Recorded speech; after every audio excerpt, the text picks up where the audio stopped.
This is my motorized bicycle. It's about 6 months old. Just trying to think of some of the problems that I've had with it. Definitely, which I've seen a lot of other people agree, is or talk about on their videos, is this thing right here. You know, you got to get it perfect. And the first one I got, this spinner right here was not spinning, and the chain was just rubbing over it. I've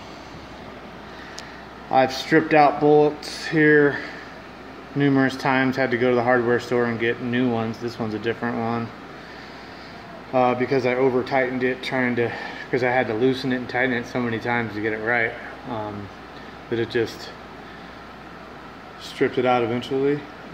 This motor is the second motor I've had on it. I bought it, it's just a cheap 2-stroke that I bought for $109.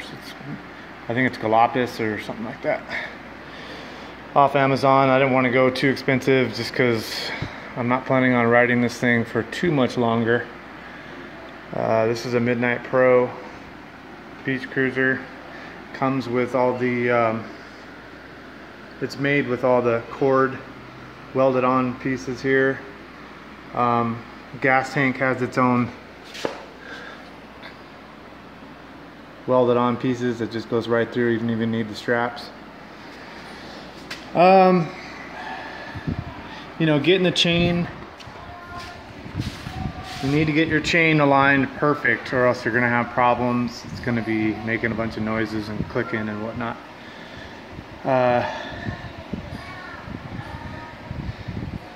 Let's see what else. Another thing that I've had problems with is the spokes constantly coming loose. So every time I ride this thing, I have to tighten these up because I ride about 5 miles each way to work, and by the time this one's already loose, and I just tightened it yesterday, by the time I get there and back, these need to be tightened again. You just go clockwise this way to tighten them, or counterclockwise this way.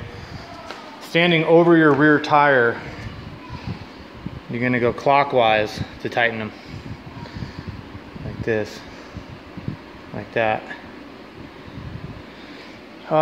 What else? Let's see, my old engine, which is this one, and I bought this thing already built, so I don't know what kind of engine this is, but this thing, after about 5 months, just died. Made a bunch of clacking noises on the inside and then just died. This engine's actually a little better than the one that I have now on there.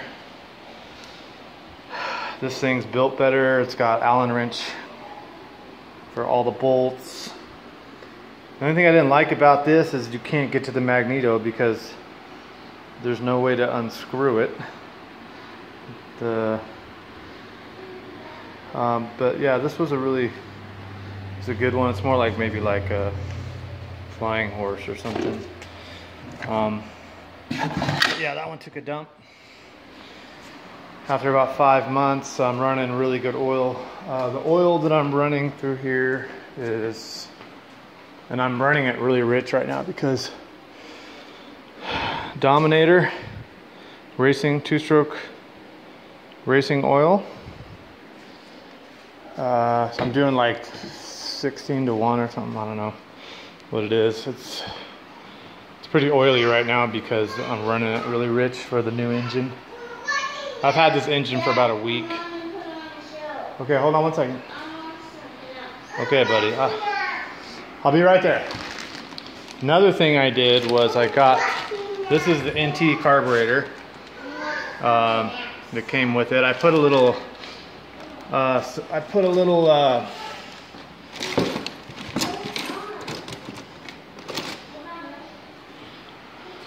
gasket maker around here on my manifold, or whatever that thing is right there that goes in the engine. and that sealed it pretty well.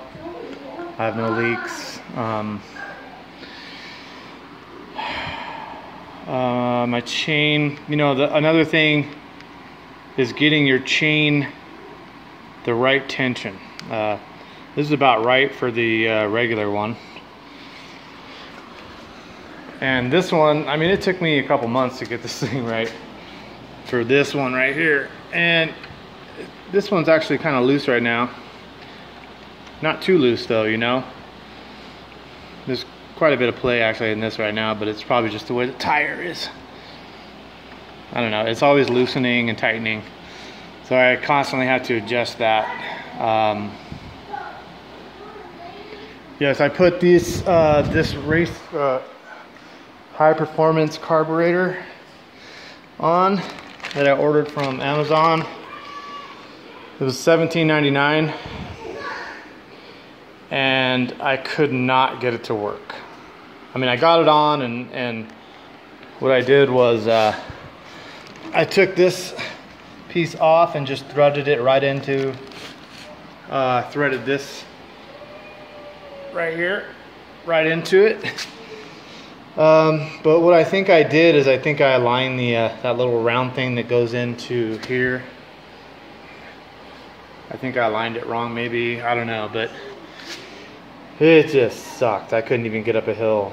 I mean, I could not get this thing to work right. Plus I had this part right here was too long and it hit right here. So I had to kind of crimp it and squish it in there. I don't know why this NT, this stock carburetor works so much better, but it does. And I don't know if it's just because I'm not adjusting this right, or I've tried adjusting it right here in this little pin.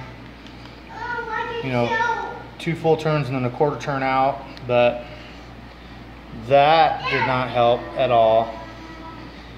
I just could not get it to work right. So any feedback on that would be nice.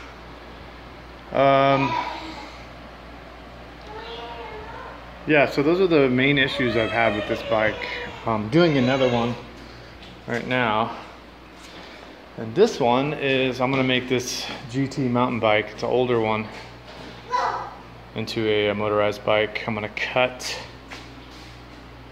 these off right here because these handlebars are, get a hacksaw and cut those off, and then put a motor on this. I'm probably gonna do a flying horse on it. Probably go a little more expensive on the engine, just because it'll pay off in the long run. Hold on, Carter. Say hi. Hi. Anyways, so that's my video, and I'll make another video when I finish the Diamondback mountain bike. But trying to think of any other problems I had with this thing. Just, you know, when you get your new engine, just make sure to break that sucker in good. I mean, don't like ride it up the street and back at first, really low RPMs, and